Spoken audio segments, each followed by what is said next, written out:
I have noticed with great pain and deep concern that political space in the state is being cornered by the ruling party. That is not in consonance with democratic principles. In a democratic society, all political parties must have legitimate space. I therefore appeal to the government to be extremely cautious and vigilant that political space that is available to the opposition should not be curtailed. It is not a good indication that ruling party workers and leaders have virtually freedom with the support of the system, and various handicaps are generated for the opposition parties. I do not appreciate it. Senior leaders from all political parties have expressed their concern to me on this critical issue. Most recently, leader of Congress party in Lok Sabha, Mr. Chaudhary, met me and he expressed his very serious concern not only on this but also on rampant corruption in relief distribution at Amphan and declining law and order situation to an alarming level. There can be no higher object than to keep the nation first under all situations and work to realize the great dream he had both for the country and our state. I am grateful to your presence and I am sure members of the media will take steps to educate particularly our young minds about the contemporaneous situation that was obtaining in 1946 and 47. That was a very difficult period and the momentous role played by Dr. Shyama Prasad Mukherjee in securing for us what we breathe today. Thank you. To the Honorable Chief Minister Fund, I have appealed to the entire country very passionately through Times Now initiative. Please stand for Bengal. Contribute to PM's fund, CM's fund, Chief Minister's fund. Every penny will be used very wisely. And when I see it is being so used for political purposes, it pains me. How can relief amount fill up the coffers of those who are outraging law? I would appeal to everyone. I would particularly appeal to bureaucrats, BDOs and senior officials. Please don't take political approach. Don't take partisan approach. It may be very serious for you.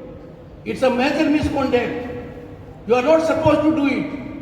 You are supposed to do your duty honestly, sincerely, in the interest of the state, not in the interest of a political party. And I am sure they would listen to me, because sooner or later their misconduct will be duly accounted for. उनके घर तक पहुंच रहे हैं, क्या बोलेंगे इस बारे में? कुछ आप बोलेंगे? I am a very worried man. I had indicated much before distribution started.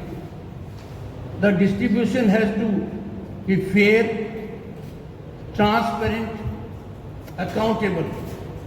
The distribution has to be only through government agencies. The distribution cannot be through any private agency or a political party. I indicated so that my worst fears are not realized. What I noticed, what I gathered, what I have heard, what senior leaders of all political parties have communicated to me, that पानी sir के ऊपर से निकल गया है. The lists were prepared on political considerations. Those who were not entitled to get benefit got benefit in large measure. I take a very serious view of it. One, the beneficiary who is not the actual beneficiary, if he or she has taken the relief, it's a serious legal lapse. It's a crime in law. And the authorities at the block level who have not looked into it carefully or have willingly crawled before the authority will also have to face music of law. What a shame to our state that money is being returned. If money is being returned, every such person must face law. It's a crime duly confessed. It can't be covered up. It can't be an eyewash. There will have to be real surgical strike on such kind of corruption. It is not a pleasant duty for me to tell the media that the government must not distance from constitution. The government should not distance from rule of law. I wanted to have, both as governor and chancellor of state-aided universities, an interaction with the vice chancellors. All over the country, governor and chancellors have this interaction. What can be wrong in it? The principal secretary, education department was communicated this. Can you believe me? What was their response? Sir, there is no rule that provides for a virtual conference with the vice chancellors. In what age are we living? Are we in 18th century? Education department should have known. Their own chief minister is having virtual conference every day. I am shocked at it.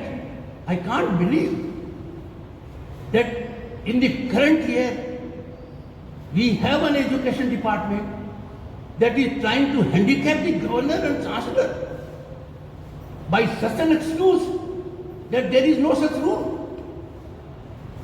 I have therefore interacted with the Honorable Chief Minister. Next to COVID, the burning problem is problem of our students. Our students are worried. Our students are stressed.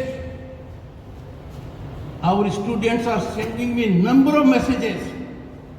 You go to my Twitter account. If I have raised an issue of students, they have gone at large indicating this is our problem. After analyzing all of them carefully, feeling the hurtful situation of the student environment, if there is any violation of social distancing, the price may be paid by him or her, her family and society at large. I therefore would appeal through media, let there be no slackness in it. We will have to give 100%. Otherwise, all good efforts that we have made so far will be lost. Coming back to the figures, you would see from June 1, the rise has been incremental. The rise has been worrisome. Our state is not the only state that can be taken to be spread over the entire country. But in our case, we have to be extra alert. Figures are rising. Each day we are reaching higher benchmark. I had the occasion to seek details from the government on one aspect. If we are conducting tests, a test has a meaning only if there is a test report. Indication to me was that thousands of tests were conducted but reports are not coming forth. If reports are not coming forth, that's a serious cause of worry. I flagged the issue for the first time when Chief Secretary met me. I sent a written communication Unfortunately and most unfortunately, information has not been shared even with the governor. That is a very serious lapse by the authorities. It is a matter of time. Those responsible will have to face prescription under law. I would appeal to the government, it is time for them to declare the ground reality to the people. If the situation is serious, we must tell the people situation is very serious, and that will have a good impact. It will generate compliance. Another situation to which my attention has been drawn from within the country and outside, that because of COVID, non-COVID patients in the state are being made to suffer. That's very serious. We must have something that is in sync with the overall requirement of our health sector. And I'm sure the government will be attending to it.